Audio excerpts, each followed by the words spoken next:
Digital Foundry is proudly sponsored by Omen's new wireless range of mice, keyboards and headsets.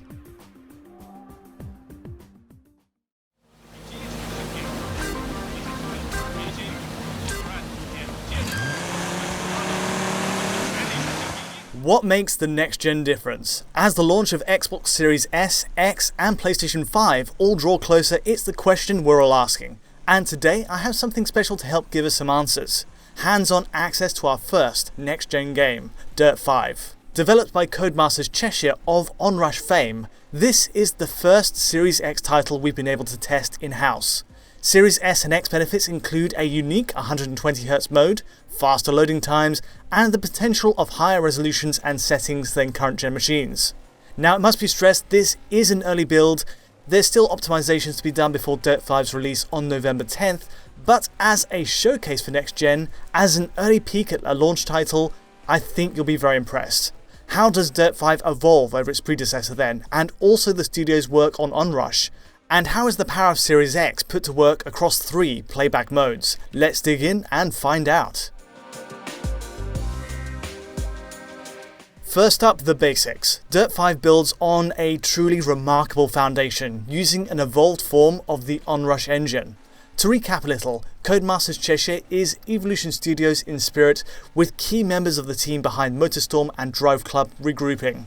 After the move, Onrush gave the studio a chance to build much of its rendering tech anew to scale beyond PlayStation platforms. The result?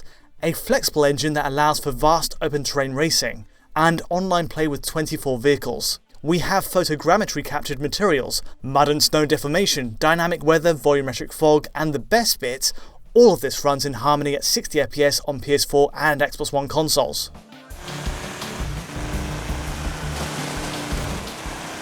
Dirt 5 reprises this same technology, but takes it to greater heights.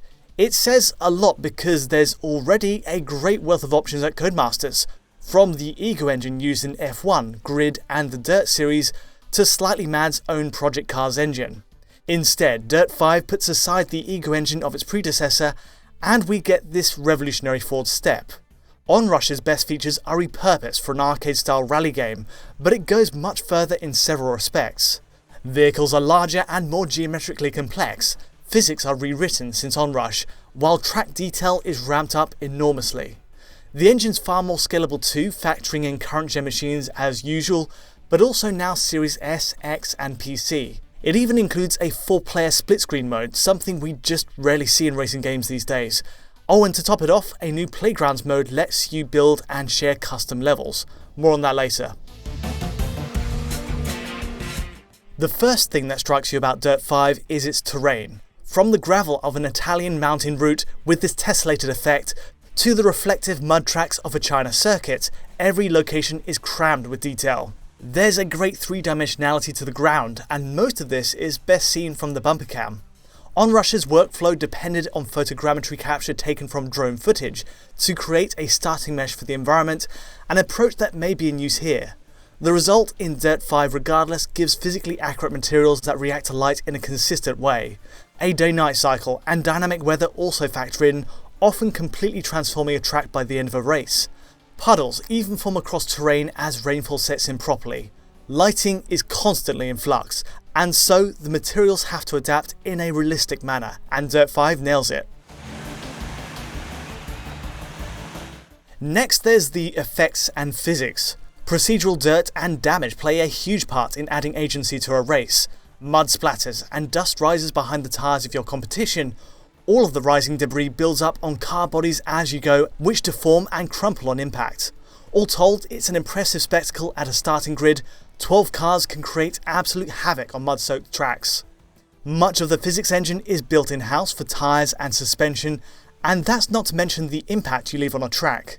Tyre marks build up on icy circuits, while snow deforms realistically, using a geometric model to simulate volume. Again, everything feels far more dynamic and apt to change along with the weather. Now there's far more to discuss once we get closer to Dirt 5's release, but loading times bear mention. This is the first true Series X game we've tested after all, rather than software running through back compat. By extension, that means we get to see the Xbox Velocity architecture in effect. Loading times zip through and aren't intrusive on the experience despite the quality and scale of the tracks, though in practice we'll have to see how the final build compares with last gen versions, but for now it's looking promising. All of which brings us to how the game performs, at least in this early state. Good news here, the choice is yours for how you want the experience tailored. We're given 3 playback modes on Series X, 1 for frame rate, image quality, and finally 120Hz. Let's go through each in turn, starting with the frame rate mode. Again, all subject to improve still, but as it stands, this runs at a dynamic 3840x2160 and targets 60 FPS. Visually speaking, the game does a very good job sticking at 4K, the car selection screen, opening attract screens, and action after splintering from the pack, all 4K. The only slight drop resolution-wise is at the starting grid to 3328x1872, but impressively that's about it. Next up is the image quality mode. Now this is a surprise. You again get a dynamic 4K picture with a 60 FPS target, except the focus isn't on improving resolution per se, but rather in-game settings. Check out the comparisons here. The promise is of higher quality shadows, as you can see on the bridge as we fly past this Norway track. It creates much sharper high resolution outlines on car shading up close too. Texture filtering and crowd density are all boosted, noticeably on the China stage stands. There are possibly more tweaks to presets, but the most obvious right now is the shadow upgrade. In terms of resolution, image quality mode hits a native 3840x2160, however, get into a big pack with 12 cars, and you'll see drops to a similar lower bounds as the frame rate mode, 1800p. That's the extreme, and again, it's an early build, so we'll have to see how it turns out in the final game. A super quick look at performance. We have to respect this is preview code, but the good news is it's already looking great for both modes.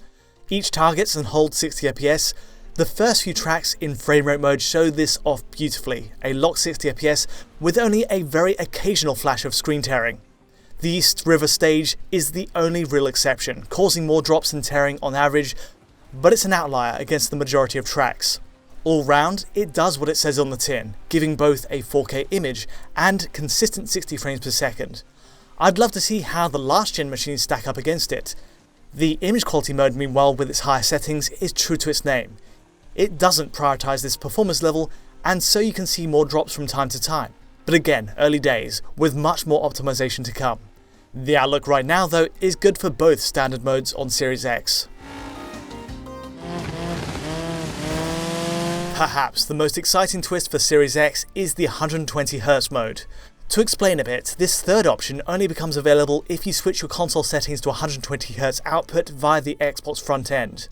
For anyone lucky enough to have an HDMI 2.1 compatible TV, that will mean you keep the max 4K output running. For others still connecting via HDMI 2.0, this will switch to 1440p max, or in my case with the LG B8 TV, 1080p. Either way, it unlocks the option in-game, and Dirt 5 represents our first ever taste of 120fps gaming on Series X. So to what extent does it make a difference to the racing experience? Does it give an appreciable advantage? The setup to make 120Hz work at all is fascinating. Now to achieve capture, we are taking 1080p from the console, but the image will be downscaled from its native res. I've also slowed the footage to 50% speed to make it work better on YouTube too, side by side against the 60fps image quality mode. As it stands, the 120Hz mode inevitably pulls back settings to free up GPU headroom. Doubling frame rate from 60 is no small feat, demanding one frame every 8.3 milliseconds rather than 16.7 milliseconds. All the core physics and game logic translate intact from the regular options, and so it's on the GPU side stresses we see changes. Spectator counts are dropped again, as is shadow quality, but perhaps the biggest change is that it renders at a dynamic 2560x1440. In other words, it maxes out the older HDMI 2.0 spec in terms of what the bandwidth can show, 1440p 120Hz at peak. Drops are possible down to 1080p lowest at the starting grid, though it adjusts to numbers in between too. The bottom line here though is Codemasters Cheshire has found a sweet spot in resolution to make 120fps work, and it really does. The benefit of doubling the refresh from 60fps is clear in a racing game. Where every millisecond counts, for every nudge of the analog stick, having a lower latency response to the screen is a big benefit. No question the jump from 30 to 60 is more essential, but I suspect 120 will be seen as the purest choice. It's the icing on the cake, and exciting new ground for consoles. For me, I found the camera pans while cornering highlighted it best, a kind of seamless glide not possible at 60. Perhaps it's not necessary for all games, but shooters and racers clearly reap the rewards in motion. Also, it may use a 1440p target to get there, but you do get double the temporal resolution compared to 1440p 60. In other words, it beams twice as many 1440p frames at you per second. In image quality terms, it still ends up looking rather sharp then, compared to the two other 4K modes. In terms of performance, there's another advantage. We get full VSync. No more screen tear, and typically we're holding to a genuine 120fps as you can see here. Interestingly, there are some drops under this at points, the usual culprit being the starting grid, but they aren't a major deal in practice.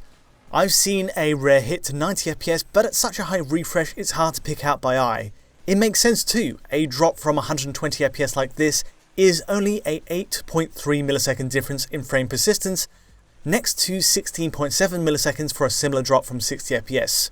It's far less visible. The takeaway is Dirt 5 delivers a 120Hz mode that works well already, and I hope other developers follow suit. A final word on the Playgrounds mode. This is a big innovation for the series and a real treat to use. It's a first for letting consoles create their own tracks with a generous suite of tools. There are even echoes of a similar mode in Codemaster's own micro machines all the way back on the Mega Drive. That is to say, addictive, easy to use, while still being flexible enough in options for terrain and obstacle types, though vastly more so taken to a 3D space.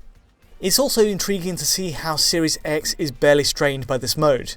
The memory usage is tracked on the top right, but even filling a course to its brim, I didn't come close to maxing it out. Definitely one to watch. I had a lot of fun seeing what I could come up with. All of this only touches on the surface of Dirt 5's ambition. As a multi-platform release on 4 Xbox machines and 3 PlayStations, and a multitude of PC configurations, there's a staggering amount to cover. For now though, I'm glad to see Series X given 3 modes in this preview build, all leveraging next-gen power in different ways. It's a mark of what we can expect from the console, more choice in how to play.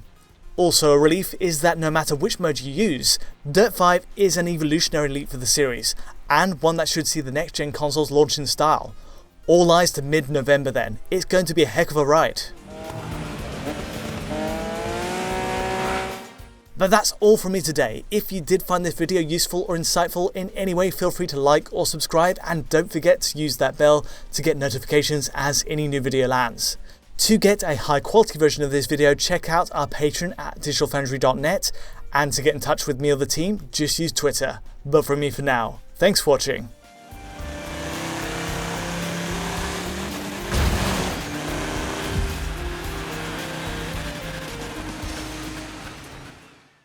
Featuring its new Warp wireless technology, Omen's PC peripherals allow for lag-free gaming. From the 360-degree audio of its Omen frequency headphones, the 180-hour battery life of the Vector mouse, and the 2.4 GHz connection of its Spacer keyboard, Omen has you covered for the ultimate wireless experience.